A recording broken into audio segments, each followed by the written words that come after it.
musical, linguistic objects.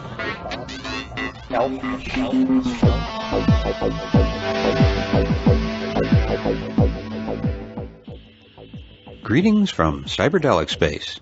This is Lorenzo, and I'm your host here in the Psychedelic Salon. And it's been over 2 weeks since we were last here together in the salon, and I wish I could tell the whole involved story of what has kept me away, but it really isn't all that interesting, and so I'll spare you and just say that I think things will be getting back to normal now, and so I hope to be more regular about getting a new program out to you each week. But even though I wasn't here for the past couple of weeks, some of our fellow saloners kept the flame burning and the servers humming by sending donations to help with the expenses associated with these podcasts. And those fine souls are Brian R., Sean G., Shane N., Chris A., our regular monthly donor, Mark C., Chris T., and a friend of the salon who I'll just call the Shadow. So Brian, Sean, Shane, both Chris's, Mark, and Shadow, hey, thank you ever so much. I really appreciate your help. And one other thank you that I'll save to explain in more detail at the end of this podcast goes out to our good friend Bruce Damer, who has backed up the entire collection of podcasts from the salon onto the Internet Archive. And I'll explain about that after we first hear today's program. And I'm very pleased to say that the talk we're about to hear also comes from one of our fellow saloners, Dr. Cameron Adams, who is with the School of Anthropology and Conservation at the University of Kent in the UK. This talk was given at a meeting of the Student Psychedelic Society on the 20th of October of this year, and that's 2010 in case you haven't been keeping up with such things. The talk is titled, How Do Psychedelics Heal? And as I mentioned in my last podcast, the first 2 minutes or so were cut off, but they were only the very basic introductory remarks that psychedelics have been used in the context of healing for a very long time. So now let's join Cameron and the Student Psychedelic Society at the University of Kent. Those traditions use, in some cases, psychedelic medicines or psychedelics as medicinal products or substances. And in fact, even at some point in the U.S. and in Europe, psychedelics were used for medicinal purposes up until the early 60s. And then things started breaking down at that point. At that point, it goes into the point of, or the perspective of sin. We shall not do these drugs for various reasons, and a lot of people will argue as to why. Is it about public health? Is it about control? Is it because people started seeing through the veils of illusion that the masters wanted us not to see through? But it became something of a sin. Now, if it were not a sin, the arguments don't really hold up. It's not scientifically reasonable from a public health perspective to make psychedelics illegal. Very few people die using them. Very few people have problems compared to the population that uses them. If it was about public health, those same rates of danger, actually much more dangerous aspects of driving would be illegal, and bathrooms would be illegal. More people die in bathrooms every year than do from terrorism. So you slip, crack your head. The place is hard everywhere. So it's not necessarily about public health. So there is a moral aspect to it. So that's as much as I'm going to say about that. What this talk here will be about coming back into medicine and what that might mean.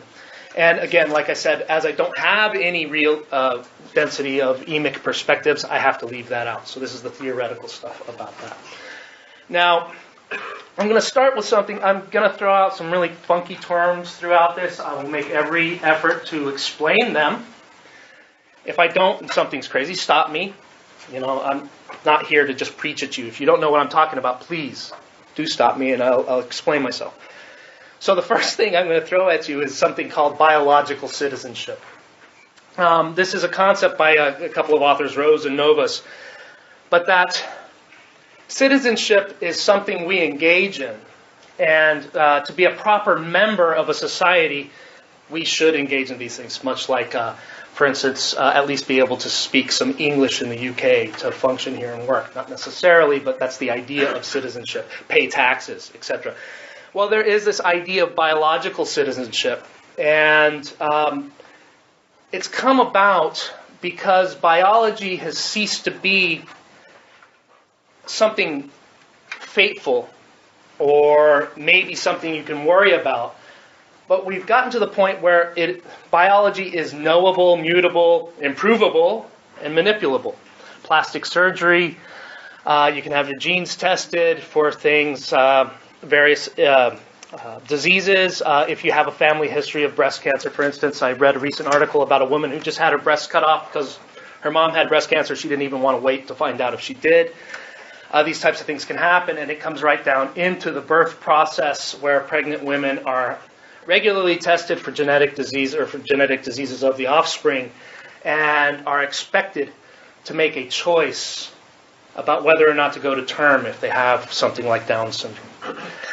And so we are becoming engaged in our biology, and we are expected to become engaged in our biology in a particular way. Now, this leads to something known, or written by these guys, Rose and Novus, a political economy of hope. Because things can be changed, you're not at the whims of biology. And this political economy of hope leads to our need to become the activists in biological processes. It's not just scientists studying these things, but those of us with particular diseases need to become involved, raise money for research, for instance. But unfortunately, this biological citizenship leads to a situation where you become obsessed with whatever disease you may have at all times. And so on the good days, you're still thinking about it because you're out being an activist, maybe raising money for research or counseling others with such diseases as cancer, more deadly diseases. This is more typical. But you become constantly engaged in the act of being ill. So your identity becomes a sick person from the beginning of it. Now this is going to make more sense a little later in the talk why I brought this up, but this is something that we need to understand about modern global society and health. Now, within this context, we start seeing an emergence of the reuse of medicinal psychedelics. And the most salient one that people talk about as a medicine is ayahuasca. And I don't want to limit it to ayahuasca, but this is what we have most stuff about psychedelic as a medicine from a user's point of view. Now, Schmid et al., in an article that came out just this year, start making the claim that although referred as a medicine, ayahuasca is clearly not used as an ordinary pharmacological medicament.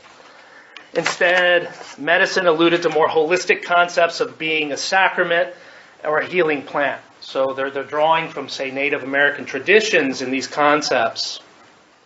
And in their study, in fact, people said it might heal you and it might not. And it's sort of unpredictable whether this will happen. Now, they claim that we shouldn't even think of ayahuasca as a pharmaceutical, the authors do, as a pharmaceutical substance, but a psychological catalyst, which unfolds within fields of sociocultural ideas. Real fancy work that says it's a psychological thing. It's because we expect it to work in a way. Set and setting, some of the ideas of set and setting in psychedelic use. That the ayahuasca enhanced their emotional and mental states, so they could understand their illness, they could see it. And this is more of a Carlos Castaneda seeing as opposed to looking type of a concept. and that the psychedelic influenced them in making positive changes in their life, which helped them get through the illness or the disease process.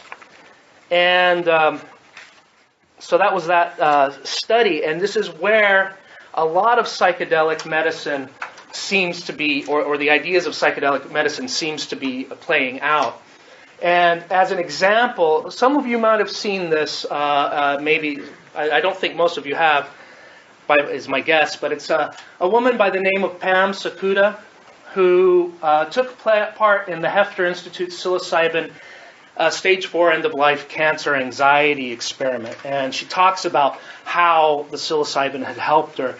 And she's very eloquent about it, and it's fairly moving. And it talks about it, it shows this idea of a sacramental healing, a sociocultural type healing. Diagnosis that this was indeed metastatic stage 4 cancer. You realize that this is terminal, and that this is basically what is going to kill you. And the general prognosis, or the curve on this, wasn't very long. So you start to wonder what's going to happen, and your emotional state, your mental state totally turns upside down. You no longer have this life ahead of you that you've planned for. All of a sudden you have a very finite and possibly very short time left. So you're very anxious about the fact that even though right now, you just had surgery, you're under chemotherapy, and you're kind of feeling okay, you know that something's going to happen soon. You don't know how that you're going to feel. You don't know what part of the body this is going to come back in. You don't know how physically you're going to feel, and you don't know how limited your capabilities are going to become. You don't know how much pain you're going to have. And so it becomes a very negative emotional set, where you're basically living in fear. Unfortunately, that fear can be to an extent that it paralyzes the good life that you're living at the moment while you're still healthy, where you're not sure, well, when is it going to come back? Where is it going to come back? What's going to happen to me? How is my family going to be able to deal with it? What are they going to have to do to help me and support me? Because my husband is a dear. We've been together married for 28 years and known each other for 36. And he's so supportive and loving that I knew this was an enormous amount of pain for him. There was the guilt of being the source of that pain, as well as all of my own fear. And it becomes almost overwhelming, where you, like I said, it infringes upon the time that you're enjoying. So, crippled by this fear and this guilt about infringing on other people's emotions and lives, and having to work hard, all of a sudden long-term plans meant nothing. You couldn't make any plans further than a week's. Who knew what was going to happen?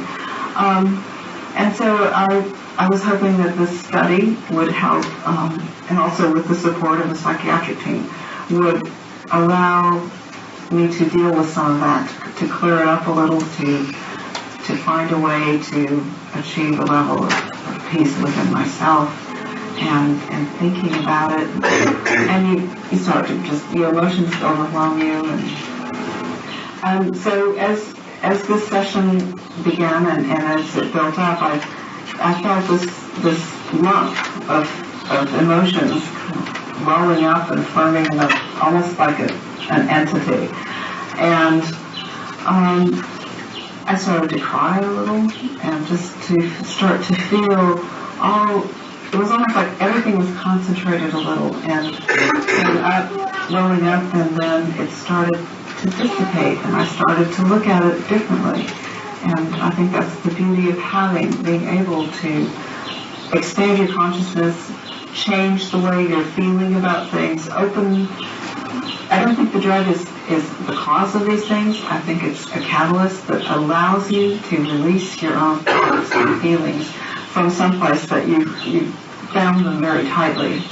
And so it allows you to open your own mind and your consciousness and release other feelings, explore other ways you might feel about these things.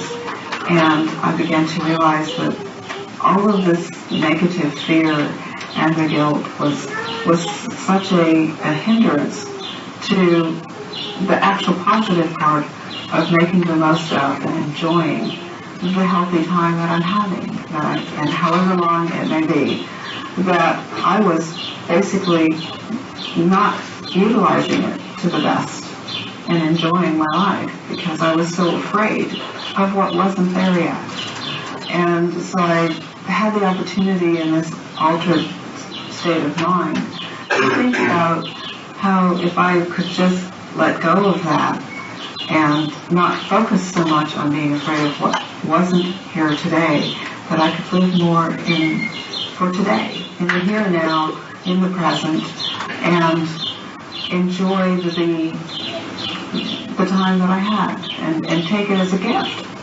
That it was something that was so precious, and that it didn't deserve to be clouded by these fears. That there would be plenty of time to be worried about it and to be afraid when something really happened, when the disease manifested itself again.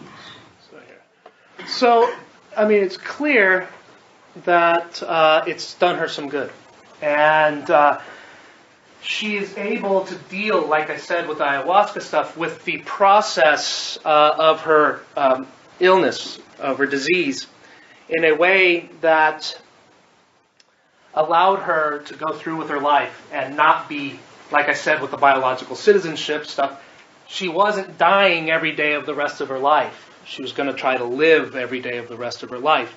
And so she's at this point where she can say, I'm not going to go out there trying to find a cure for cancer anymore. I'm going to just live and spend time with my family. I don't have to be sick every day until I'm dead. And this is similar. There's other studies going on at MAPS, or MAPS website lists a bunch of them. Just quickly, a list of them. MDMA is being used for psychotherapy, cancer, anxiety, post-traumatic stress disorder. LSD for psychotherapy, cluster headaches, end-of-life anxiety. Ayahuasca for substance abuse, hopelessness, and panic. Ibogaine for substance abuse. Ketamine for therapy and addiction. LSA for cluster headaches. LSA is a very similar to LSD. It comes in a few plants. And psilocybin, cluster headaches, end-of-life anxiety, nicotine addiction, and OCD. Now, if you look at that list, listen to that list, I said it really quite rapidly, but what you see is it's a lot of sort of essentially behavioral, psychological type issues that people are using these things for, with the absence, perhaps, of cluster headaches. This is telling of how we've approached these medicines. And part of it is, and the reason there's a lot of sort of end-of-life stuff and addiction stuff, is that the research population has been people that are already at heavy risk. Why are we giving psilocybin only to people that are guaranteed to die on their cancer, as opposed to somebody earlier? Well, it's because nobody knows how safe it is or what it's going to do to individuals over the course of their life to have had these experiences. A lot of experiments start this way. And I'm going to read this a little bit. I don't think I really have to. It's from my other article. But basically, it's establishing, science has established that psychedelics are physically, I'm talking the standard or classic psychedelics, tryptamine psychedelics, are exceedingly safe biologically. And your body processes them very quickly, and a lot of what goes on seems to be your brain is sending its own chemicals just in the wrong way, or in a different way. And so, for instance, LSD, which lasts some 12 hours, is out of your system in a few minutes. Clearly, it's not the LSD actually doing it to you. But so they're biologically safe, far safer than alcohol. Alcohol, 10 times the active dose, will kill 50% of the people who take it. And something like mescaline, which is the most dangerous classic psychedelic, is a 24 times. And so that's 2.5 times safer than alcohol. And it doesn't even compare to things like DMT, psilocybin, and LSD, which have only been predicted to be between 1 and 5,000 times the active dose. Nobody's going to take that unless you're Sid Barrett, apparently. But he lived. Now, one of the other questions is, okay, so it's biologically safe. Fine. Is it psychologically safe? Does it make you crazy? And studies have been done with long-term ayahuasca users and long-term peyote users in the various religious sacrament use of these drugs. And it looks really quite safe. Something out of the mescaline use data, or peyote use data, 1 in 40,000 trips even just goes bad. That's a pretty good record. And schizophrenics do not have heightened presentation of schizophrenia. In fact, it seems to calm it down. Folks in the Santo Daime who use ayahuasca regularly seem to have more serotonin receptors, and they, through various psychological measures, look like they're much more stable than the regular population, the non-users, and less perturbed by changes in the system. They don't get freaked out when things change. They can handle it. They're really smooth. They're kind of like Zen priests. Maybe not quite all the way down there, but they're very relaxed and able to deal with this. Now,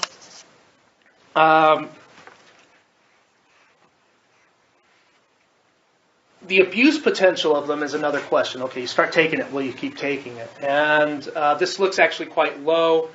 There's a initiation phase where people tend to take quite a bit of it. But then use of the classic psychedelics tends to wane off and is used a couple of times a year. It's nothing like, you would do with heroin, a couple times a day or whatever, because you have that craving. You don't have a craving. In fact, they don't really work except for DMT. I think. But most of them tend not to work very well if you take them too often anyway. So that's a self-built-in anti-abuse potential aspect of them. And then, of course, you get caught with the question of what is actually abuse. And that is a socially defined concept. So, yeah, you can say if you use it more than once, you're abusing it, and a lot of people will. But in terms of a biomedical abuse, of addictive type reactions, it's simply not likely. And okay, so it looks like it's safe, and it looks like it does this sort of great psychological type stuff.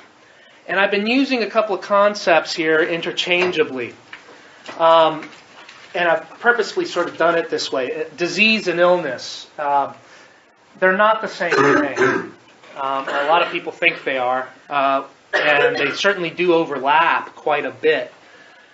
But they are not the same thing. And a fantastic sort of idea of understanding where they come from is this guy Cassell, who says,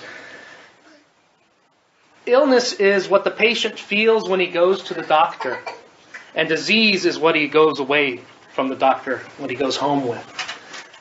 Illness is your signs, the symptoms, and how you feel about what's going on with you. And a disease is a biological problem, an organ functioning improperly, various injury, whatnot, pathogens. So, like I said, they tend to overlap at quite a high level. But they don't. They're not the same thing. And you can have diseases without having any illness whatsoever. The classic is asymptomatic high blood pressure. You don't feel sick. You don't know you're sick, and the doctor says, you have high blood pressure, you've got to take this pill. You've got a disease with no illness. When you get an illness, the minute the doctor tells you this, and you start worrying about your drug regime. You can also have illnesses without diseases. Hypochondriacs are a classic example of that. And so one is social. Illnesses are social, whereas diseases are biological. And like I said, they tend to overlap. Now, if we review what we were talking about with these other types of studies of psychedelic medicine, in particular Pam Sakuta's stuff and the stuff I said about ayahuasca earlier, we're looking at something that is affecting illness in these contexts as opposed to disease. So somebody might say, fine and dandy, Pam Sakuda feels better about dying, but she's still dying. It's not medicine. But her quality of life has changed. And healing has a lot to do with that as well. And so I would say that psilocybin trip actually cured her of the illness of dying, even though she will die one day, very soon. She's probably dead now. And so it's really important to keep this in mind when understanding the idea of psychedelic medicine, especially as we're starting to engage with it. And there is a sense that psychological problems often have illness, much more of an illness factor than a biological factor, though people are starting to investigate more and more biological factors of psychological issues. Now,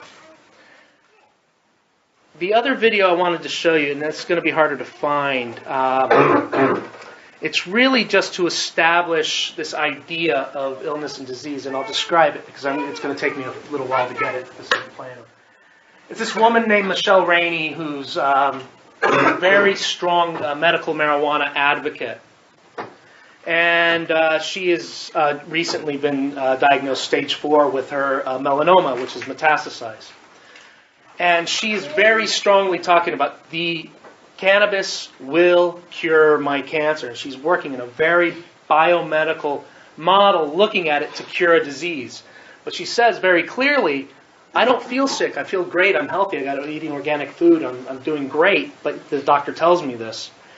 And so this is sort of, again, that illness versus disease. But she's looking at this as looking for something to cure the disease, as opposed to simply looking at something to cure the illness, which is understandable, of course, right? Nobody wants to die. Well, not nobody. But are these things as unrelated in therapy as they are in terms of our perceptions of these processes? Do they just overlap, or is therapy useful? Well, in terms of the psilocybin study, they are working on getting a grant to redo the study for people in earlier stages of cancer, because they think the lifestyle changes might actually make a strong difference in the disease prognosis, just by eating better, getting exercise, going outside, smiling and laughing every once in a while. But there might be more to it than that. And Sullivan and Hagen came out with an article in 2002. It's a pretty old article in a whole journal on evolutionary aspects of addiction. And these guys come up with an exceedingly radical idea. Most addiction people look at addictions as exposure to something new that affects us, or we respond to with biologically programmed behaviors from evolutionary processes. So we have this reward idea wired in our brain. If it works for you, it makes you feel good, you do it again, which has something to do with eating, high quality foods, sugars, whatnot. And we see how this idea that if you eat too much sugar, it's because that craving for sugar is out of whack with our ability to get sugar, which was rarer in the environment in our evolutionary past. It's the same thing with drugs, is the typical idea about addiction research. It hits this reward center, but we didn't have heroin when we were, Australopithecines walking through the savannah, so it knocks the whole thing out of whack. Well, these guys said, no, wait a minute here. Maybe for some things, but probably not psychedelics. They grow. You can eat them. And so we will probably have been exposed to them for a very long time. Now, Terence McKenna has talked about this as the stoned ape hypothesis, how we became brainy apes that learned language and stuff. I heard a talk where he attributed it to his brother Dennis, who probably just, because of his scientific, said, hey, Terence, what about this idea? Terence ran with it because he couldn't publish it. But that's, one guy. And these guys say something to that effect, but a little bit more carefully thought out. And the idea is that drugs as food is not necessarily a metaphor in this context. If you go everywhere in the world, not everywhere, but most places in the world, it's not us in our particular worldview, does talk about medicine as food, and they prepare them as food. These are stuff you get, from the garden. It's not a pill. It's not an injection. The traditional medicines, and they are made into their foods. And in fact, a lot of the stuff we eat is medicinal, and we don't even think about it. Garlic, basil. Many of the herbs we have medicinal properties, and we're probably taking low doses of these medicinal things that are quite helpful to us in our diet. And there are arguments out there that spices, the use of spices evolved in hot climates because you're more likely to have bacteria and what are they called? Parasites, and so these spices help get rid of them. And in cold environments, you didn't really need that. But of course, there's also the problem that spices grow in those hot environments, so that's a little bit funky. These guys say that drugs as food is not really crazy. In fact, Ballack and Cox note that calcium, phosphorus, iron, vitamins A, B2, and E, and 100 grams of Bolivian coca leaf exceed the daily recommended U.S. dietary allowances. This stuff, coca leaf, is really, really, really good for you. This happens to also have cocaine in it. Now, cat contains vitamin C, 150 milligrams per 100 grams of fresh leaf, trace amounts of thiamine, niacin, riboflavin, carotene, has iron, amino acids, and many alkaloids are based chemically on tryptophan or tyrosine, which are proteins that we need and become available after we eat them. Now, we need foods. The reason we need to eat, there's a lot of stuff that we don't make ourselves, and that's part of the recommended daily allowances of vitamins and amino acids. These are things you have to get from outside of yourself. Your body doesn't produce them on their own. And there are neurotransmitters that require these exogenous, means outside the body, sources of these nutrients to synthesize themselves in our brain.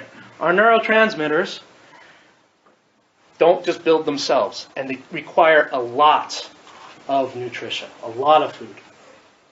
Now, what better way to get it, instead of eating outrageous amounts of eggs and beef and these wild foods that were really hard to get, than to take something that is a neurotransmitter, essentially, and breaks down into its constituent parts. Psilocybin is very similar to serotonin. All these things look just like serotonin, and they can be metabolized into the building blocks for those things. And also, while they're acting in our minds or in our brains, we don't need our own. And this is a major, major issue in evolution. If the nutritional or energetic and nutritional intake exceeds what you need, you do a little bit better. For example, it doesn't take a lot either. For example, walking bipedally, like we do, seems to have saved our ancestors one little package of McVitie's digestive biscuits worth of calories in a year. And that was enough to make it more valuable to our ancestors, made them more likely to reproduce, get food, be healthy than their four-legged friends. It saved this energy, but not very much, but it was enough to make a difference over the scale of millions of years. Now, taking exogenous neurotransmitters would be the same sort of caloric and nutritional change and difference. So, when we happen to be a little bit down on them, as other food cravings come from lack, we would crave these things that we knew were in the environment. Any ape out there that ate a few mushrooms would know that they do something, and their body would know what that felt like in them. Now, so depletion of these neurotransmitters would lead to the craving. And in particular, stress chews these things up. It just burns your neurotransmitters up. And so it's not just lack of neurotransmitters, but which actually act as the buffer to stress, and we're chewing them up, but that stress also starts breaking down the body.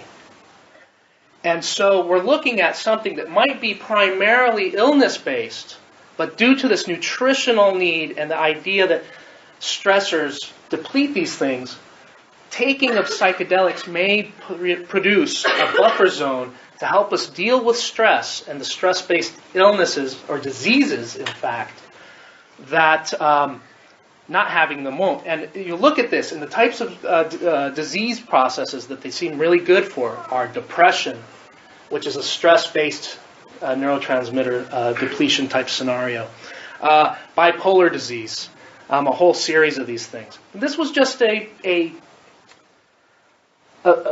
theory or an idea based in just evolutionary thought, and they wanted to start with, they were out there and we were exposed to them, so how can we say it's maladaptive or bizarre? And I really like this little package of information, but it starts bleeding in those areas of illness and disease and biological versus psychological processes in a kind of interleaved and interwoven way that's really quite interesting. And when we start looking at other things that are similar, slightly different, a lot of the stuff that psychedelics are good for and are things that cannabis are good for, or cannabis is good for, and it turns out are quite the same things that omega-3 and omega-6 fatty acids are particularly good for. And it turns out that, let me sort of show you how I put this together. Timothy Leary, in 99, it was a 34-year follow-up, so 98765, did an experiment with giving psilocybin to criminals in jail to try to see if it reduced their recidivism rates. And when they published their data 6 months later, which isn't a very long time to check for recidivism, but the rates were significantly lower than that of the regular prison population. Yeah. What rates? Recidivism, that means recommitting crimes, being a bad guy again. And most of the people who went back were just violating parole as opposed to doing new crimes. And so, but over time, these numbers seem to fall down, and in the 34-year follow-up, it looks like there was really no real change in the rates. But these were good results that were fading over time, and a lot has been made of this, that the data wasn't good, or their interpretations of it wasn't good, but it might have been a reducing effect. Now, they didn't understand this sort of evolutionary idea that this guy came up with 35, 36 years later, but rather something that had an effect that faded over time because they maintained the same nutritional deficiencies that led to criminal behavior in the first place. This is really similar to a recent study that they did give omega-3 fatty acids to prisoners, violent criminals, who calmed down from just having a better diet. And there's this idea that a lot of criminality might actually stem from a really lousy diet and the way your body builds itself and the neurotransmitters it creates, the cell walls and all these sorts of things that happen. Well, it turns out that endocannabinoids are formed from omega-3 fatty acids. That was really easy to find. And the effect is quite dramatic. You can change your diet and your body's own cannabinoids will change their ratio in your blood, and it will affect your ability to deal with as an anti-inflammatory and other kinds of regulatory functions of the body. And that's why cannabis and omega-3 fatty acids look like they do almost the same thing, because they do. Cannabis is a little bit more nutritionally sound, or a bigger chunk of what you need than the omega-3 fatty acids, because you don't have to build it. And in fact, where is it? Pigs supplemented with EFAs, which are these fatty acids, actually not only had more endocannabinoids, but had more monoamines in the frontal cortex. Who's heard the word monoamine? Almost everybody in this room should have. How about Monoamine oxidase. Starting to hit. Monoamine oxidase is something that breaks down monoamines. This is why DMT is not orally active. We have monoamine oxidase in our belly, and so we take it and it breaks DMT down. That makes DMT and serotonin and all these other neurotransmitters monoamines. So having more omega-3 fatty acids in your diet creates more of these neurotransmitters. And so there's this relationship to diet, neurotransmitters, psychedelics, which may be involved in the way the body regulates itself, the way it builds itself, and regulates itself. So these ideas are, again, like I said, it's starting to weave together a little bit more. There might be real biological changes, even though it just seems on the surface that psychedelics are working in a psychological way. And a good example of this sort of interleaving and interweaving is ibogaine drug therapy or addiction therapy, where you get a deep psychological experience. The reports tend to be, I see what my habit is doing to my mom. That makes me feel really bad, and I'm aware of why I'm doing it. And that kind of sort of years of therapy stuff, it's coming out. But it also seems to block your biological craving for opiates. And on top of that, it seems to do something in your brain, which looks like, to me, it is allowing near instantaneous habit formation. So every time you do something, your brain says, okay, you did that. If you do it once or twice, it goes away. If you do it again and again and again, it's like a circuit board and the wire gets thicker and thicker. And it's harder to unplug. This is habit. And as you know, if you start practicing a musical instrument or whatnot, the more and more you practice, then the more likely you will just go to practice and just do it. The more you're in the habit of reading every week for your class assignments, the more likely you will do it every week. And the less likely you do it, the less likely you'll get these good habits. So habit formation seems to be a neurological as well as a psychological formation. It has to do with networks, brain networks, as far as some people think. And so ibogaine seems to do that, the way your brain wires itself, a very mechanical process, a very psychological process, as well as another mediating biological process, which is the lack of addiction. Now, here's a funny concept. And this is sort of going into how we might use these things and the role they may play in our society.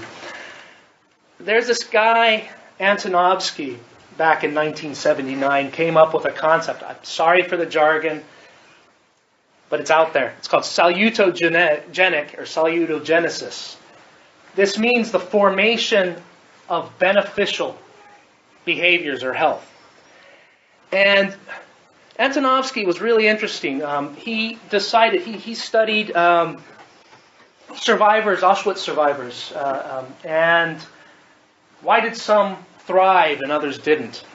And instead of looking at what, at the time, the general sort of medical model, which is still quite strong and the main way of approaching things, pathogenesis, or the pathology, where does the pathology comes from, and let's fix that. He said, well, why did some people do better? Why are some people healthy as opposed to why are some people sick? It's the opposite point of view. And in fact, he said, by simply dealing with the disease process, why are people sick, we get rid of the sickness, but we don't necessarily make them healthy. And health is a different thing entirely. And he wanted to know, how do we make people healthy? And so he came up with this concept of salutogenesis. And one of the strong measurements for this was a sense of coherence, that your life is coherent. It makes sense. Everything fits together. If it does, no matter if you're broke and starving, or you're rich and eat whatever you want. If you feel like there's coherence in your life, you're more likely to be healthy than somebody that thinks there's some chaos, problems, they don't have social networks, the coherence is lost.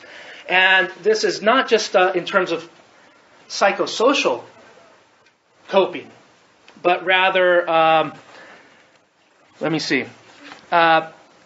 weak SOC or sense of coherence was associated with increased incidences of sick leaves for women, an increased risk of myocardial infarction, fancy word for heart attack, for men in white-collar occupations, increased all causes of mortality, which is dying, and a poor subjective state of health, which means how you felt about how healthy you were.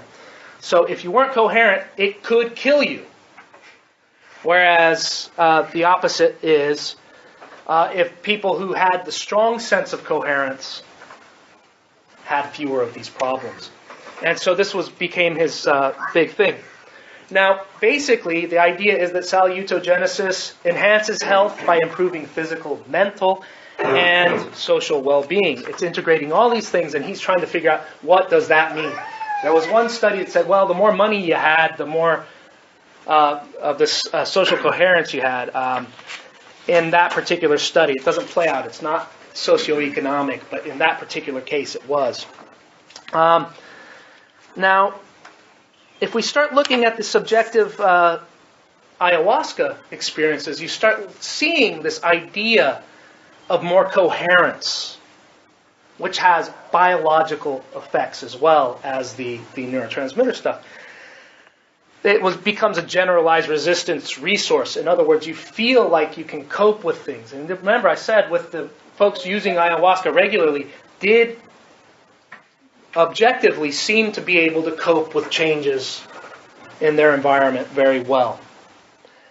And so this ayahuasca seems to be enhancing sense of coherence on top of enhancing your neurotransmitters, reducing your nutritional costs for those things, especially in poor diet situations. And so this seems to have something to do with it. Now, on top of this, so it's not just ayahuasca. Again, I want to pull it away from ayahuasca. Many of you probably heard of Roland Griffith's mysticism experiment with psilocybin, which was a sort of an update of Walter Pahnke's Good Friday experiment, where Pahnke he was a student of Leary's. He gave a bunch of seminary students psilocybin and sent them to church to see if they had a mystic experience. It's an interesting study, actually. It's quite good. It's well done. It was an attempt at double blind, but missed on a couple of places. Well, Roland Griffiths. Oh, by the way, Doblins went back and looked at this a few years later, another 30-year thing. And he found that the effects of increased sense of spirituality and etc., all the mystic things, stuck with them for their life. And a lot of them said that was one of the top 5, if not the most important event of my life. The people who got it didn't get placebo. The placebo was niacin, which made people flush and feel really hot. It's quite interesting because the ones who had the placebo thought they had the drug because they all felt hot and crazy while the other ones felt normal, and then it switched. And so there's this really kind of wild sort of ride they all went on. But the Griffiths study found that you can induce quite a strong mystic experience with psilocybin. And what is mysticism? Mysticism is the sense of unity with a bigger purpose or a bigger thing than you. It could be called God. It could be called the oneness. It could be called ecology. A lot of people model it in different ways, but a big mystical experience tends to have this idea of unity, which another word for unity is coherence. And so it would increase a sense of coherence, which allows you, drops your stresses, so you're not chewing up your neurotransmitters in the same way, adds to the neurotransmitters anyway, and creates this buffer area, psychological buffer area. And so this is another sort of thread that ties in to this idea of psychological or psychedelic medicine. Now, the last, I promise, crazy term. This one's from way back in 1935. Gregory Bateson came up with this idea, schismogenesis. And this is very, again, jargony way of saying forces that drive a community apart. Okay? Schismogenesis can come in different ways, and if they're not countered by various means, they will drive a group apart. Symmetrical schismogenic forces would be like fans of different football clubs.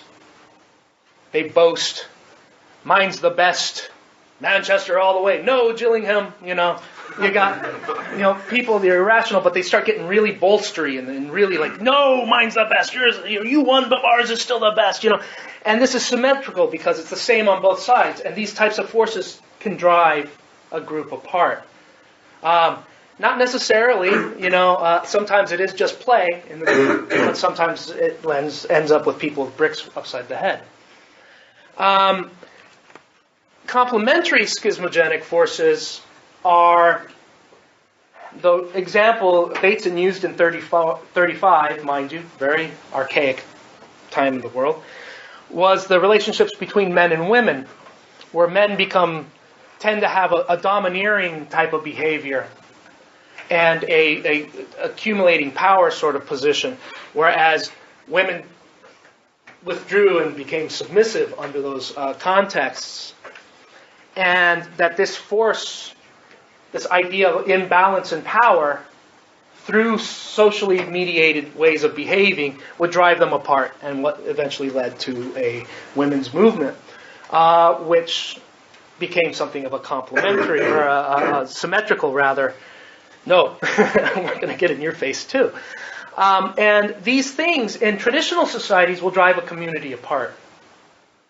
And so you got a small Amazonian tribe, a couple hundred people, and these rifts just say, okay, that's it, I'm going to move away.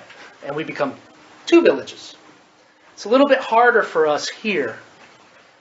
You can't just sort of be like, we'll be Britain number 2. We try it, devolution, right? Scotland, Wales.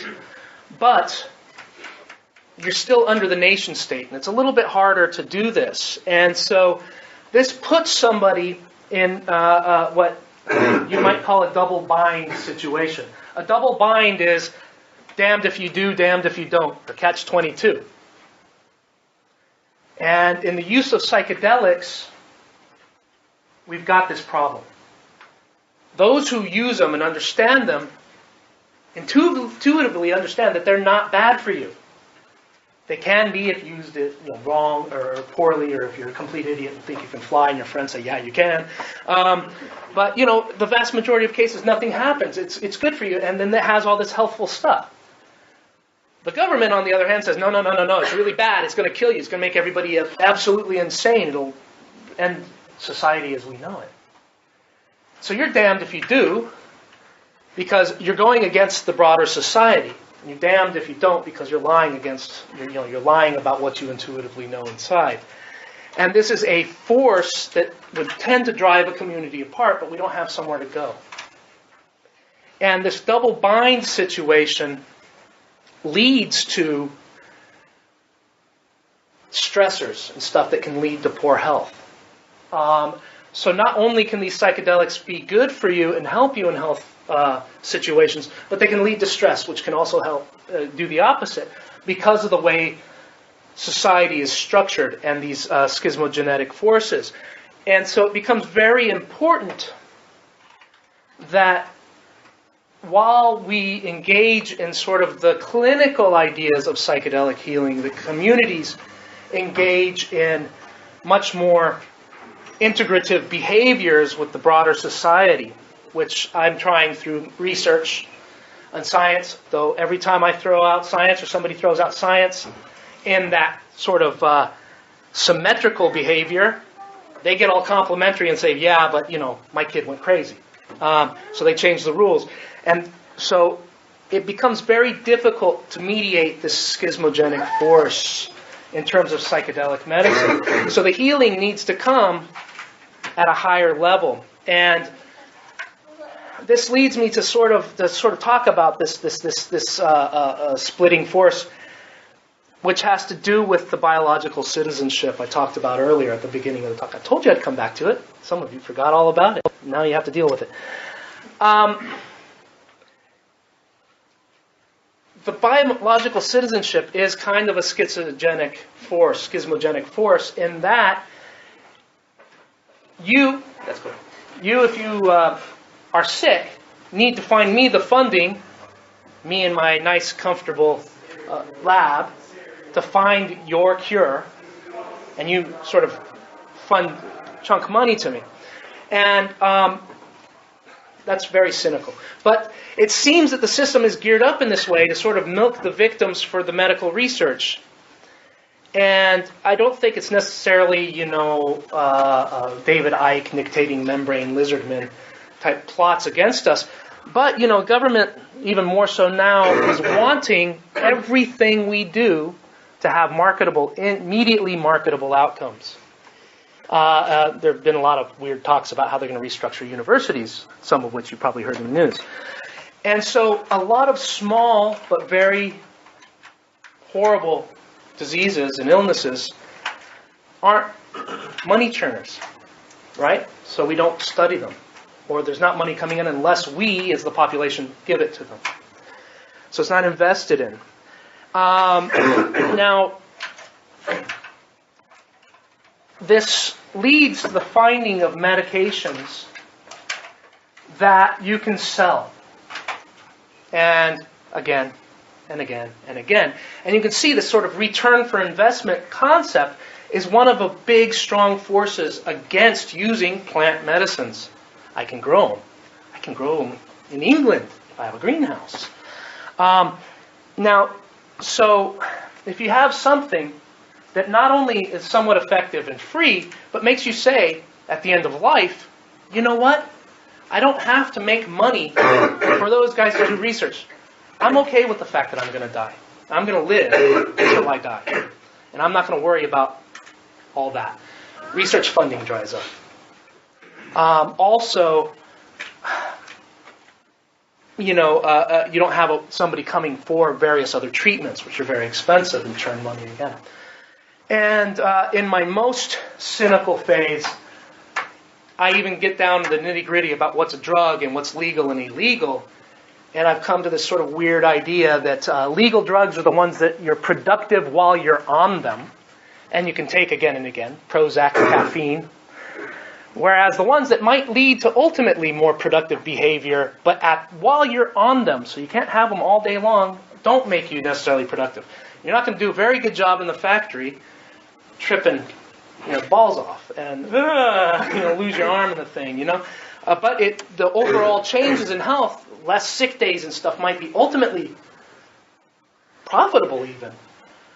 But you can't have somebody taking it again and again and again and again and again and maintaining that sense or that productivity while they're on it. It's a very cynical point of view that I've come to looking at all this sort of stuff. But so these are things we need to get into and think about in reevaluating our ideas of healing to address these forces that drive the market against healing, and that drive people against doctors, and drive people who want to do something versus the people who don't want you to do it. And the healing that we can do through this process needs to take into account all of these broader social forces that are out there. Next chapter, maybe in a few months, I'll have the data from people who actually take these things and talk about them as medicine or healing, and I can tell you more about how they experience it. Many of them will have biological concepts, and many will have more mystical, spiritual, illness type concepts. I hope to find a nice variety of fun stuff to talk about. So I'll fill this out at that point, and I won't sound like a white coat clinician next time when we have a conference that Dave might want to tell you about. But other than that, I'm done.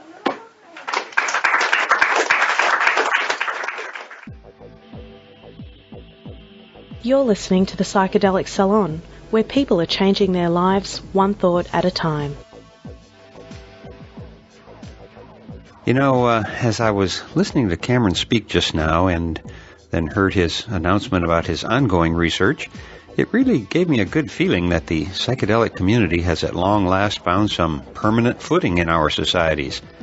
As you know, psychedelics were driven completely underground in the 70s, and all research into their properties essentially came to a halt for several decades. But gradually things have begun to pick up lately, and not a moment too soon, I should add. As you no doubt know, both Sasha Shulgin and Myron Stolaroff have been hospitalized recently, and while they are both at home now, they still have some physical challenges ahead of them.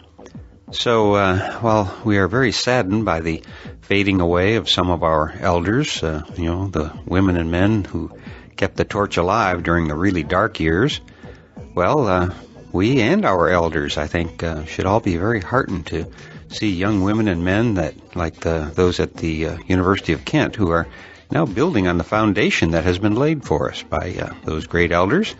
And so the great work continues, and the spirits of the ancient alchemists are stirring once again. And should you want to get in touch with Cameron Adams yourself, you can reach him directly via email at C.L. Adams, that's all essentially with no spaces, C.L. Adams, at kent.ac.uk. And he's also on Facebook in case you want to connect with him there. And in case you can get to Kent this coming April, that's April 2nd and 3rd of 2011, there's going to be a psychedelic conference being held there with the support of MAPS and our friend Amanda Fielding. The conference is titled Breaking Convention, a multidisciplinary conference on psychedelic consciousness. And I'll put a link to their website where you can keep up with the lineup of speakers as they're confirmed. So, great work there, Cameron and friends. I hope you'll send us some recordings from your conference for us to share here in the salon. And I'm pretty sure that'll happen, so stay tuned. If I wasn't pressed for time right now, there are a couple of things I'd like to expand on from Cameron's talk, but let me instead just give you one headline here, and that is to recommend, very highly recommend, that you read a copy of Bruce Lipton's book, The Biology of Belief. And I think you'll find some amazing insights in that that directly tie to some of the concepts that we just heard. Also, if I heard him correctly, Cameron mentioned something that sounded like schismogenesis or something like that, the concept of driving a group apart. Well, I think that's exactly what happened out here in California last month when Proposition 19, the bill to legalize cannabis, was defeated. While I was still trying to decide how to frame my own response to the defeat of Prop 19, I heard another podcaster give a short rap about it, and he said exactly what I was thinking, but he said it so much better than I could that I thought I'd play it for you right now. And this is a short segment from Dope Fiend's podcast number 247, and that's found at dopefiend.co.uk, number 247, and here's what he had to say. Now, of course, the whole Proposition 19 debate is well and truly dead and buried, but one person who stood out among the crowd and actually put the opposition's point of view to the dope tribe is Abu, who he fought a hard fight over at the forums and did actually in the end decide to go out and vote for Proposition 19, even though he didn't think it would do any good. And you've got to say, I guess he was right on that one, but at least he had the courage to kind of stand up and go against what he'd been arguing for all along. And he sent in this email, he says, I was very pleased that you included my comments, even though I know you and most of your listeners are unlikely to agree. But I think you did an excellent job of treating my input with fairness and equanimity, and it deserves to be commended. I have found the Grow Report forums to be one of the better cannabis boards out there, and I really enjoy the podcasts, especially Xandor and Mrs. Z. If from time to time, however, I see an opportunity to raise the level of discussion, I hope you won't be offended. if I express an opinion that might seem outspoken, given the context of the site and the community. If cannabis is ever to move from being illegal globally, the first thing that its consumers should do is make sure that they are behaving like intelligent, responsible people and not presenting Exhibit A of the stereotypical image of the pothead so frequently perpetuated in the media. This is where your program succeeds, in my opinion. So thanks again, Dope Fiend, and keep up the good work. Well, thank you very much, Abu.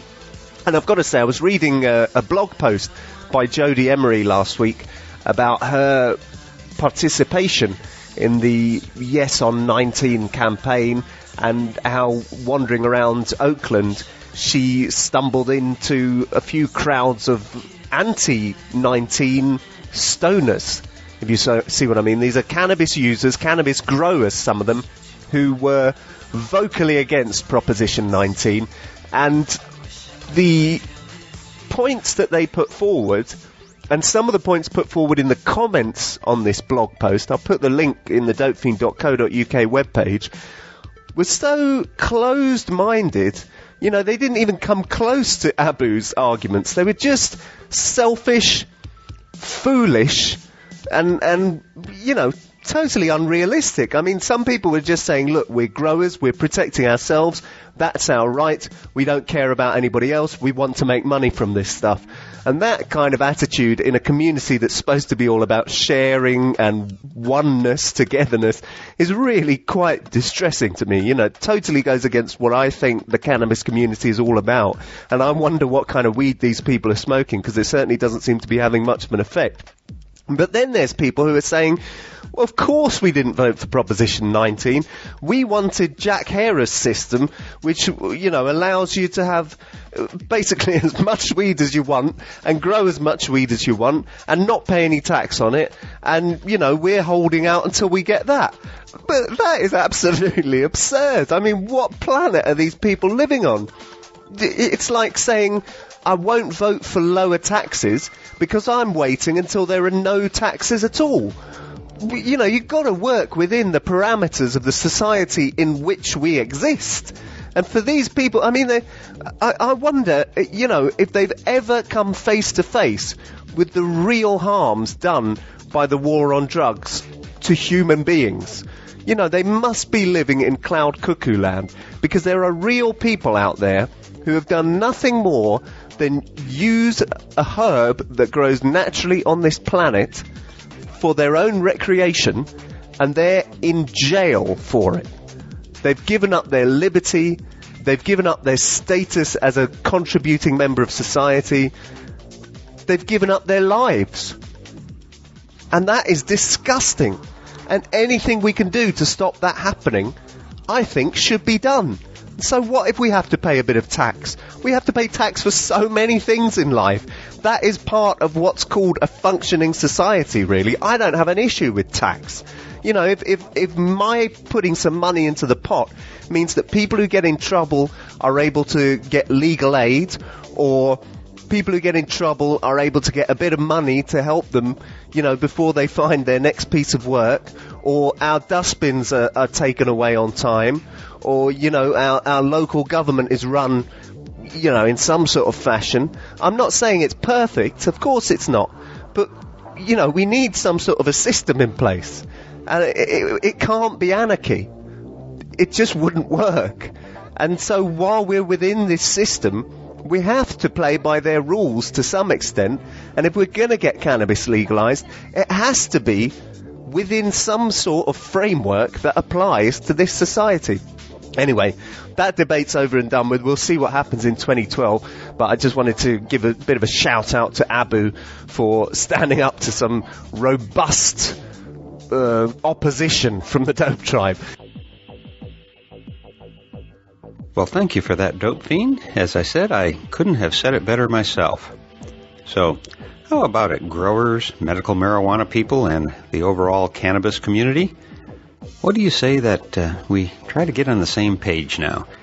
But, as I said in my personal blog about the defeat of Proposition 19, well, screw politics and support your neighborhood grower. But enough negativity from me. Let's end on a really happy note. And that's the fact that Bruce Damer has backed up the entire collection of podcasts from the Psychedelic Salon onto the Internet Archive at archive.org. This was a really monstrous job, and it took a lot of time to get done, so we all owe Bruce a great big thank you. And one of the reasons I think this was so important, if we are really going to preserve these recordings, is that besides being backed up on 3 continents, that going forward, as audio formats come and go, the archive will continue to make them available in whatever the dominant audio and video formats are at the time. Also, to ensure that even long after I'm gone, these talks and workshops will still be available, the Internet Archive is probably the safest place to store this material in a way that's still accessible to anyone who's interested and at no cost. And I put a link to the archive on our program notes page, but you can also find it by going directly to archive.org and searching on Psychedelia. That's Psychedelia,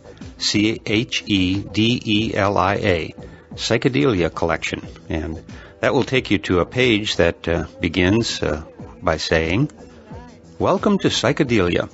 3 organizations are joining forces on this new collection called Psychedelia: the Psychedelic Salon Podcast, the Timothy Leary Archives, and the Terence McKenna Project.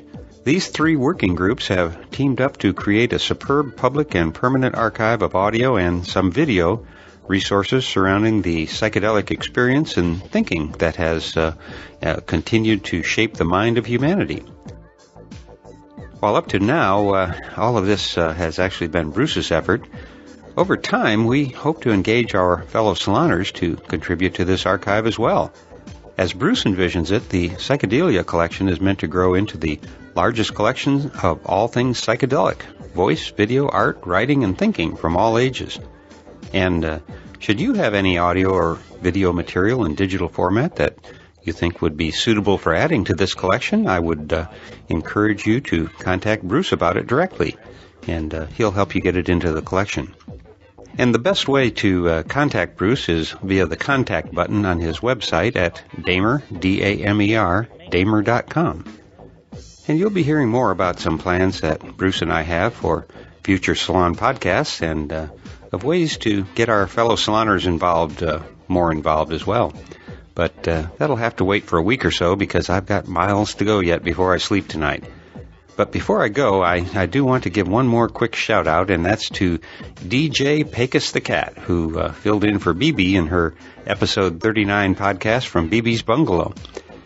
In that program, he featured some old-time American stoner music from the 1920s and 30s, and it did more to lift my spirits than all the holiday music I'll be hearing in the weeks ahead. So, hey, great playlist, Pecos. Thanks for doing that. Well, that's definitely got to do it for now, and so I'll close today's podcast by again reminding you that this and most of the podcasts from the Psychedelic Salon are freely available for you to use in your own audio projects under the Creative Commons Attribution Non-Commercial Share-alike 3.0 license. And if you have any questions about that, just click the Creative Commons link at the bottom of the Psychedelic Salon webpage, which you can find via psychedelicsalon.org. And if you're interested in the philosophy behind the salon, you can hear something about it in my novel, The Genesis Generation, which is available as a pay-what-you-can audiobook that you can download at genesisgeneration.us. And for now, this is Lorenzo signing off from Cyberdelic Space. Be well, my friends.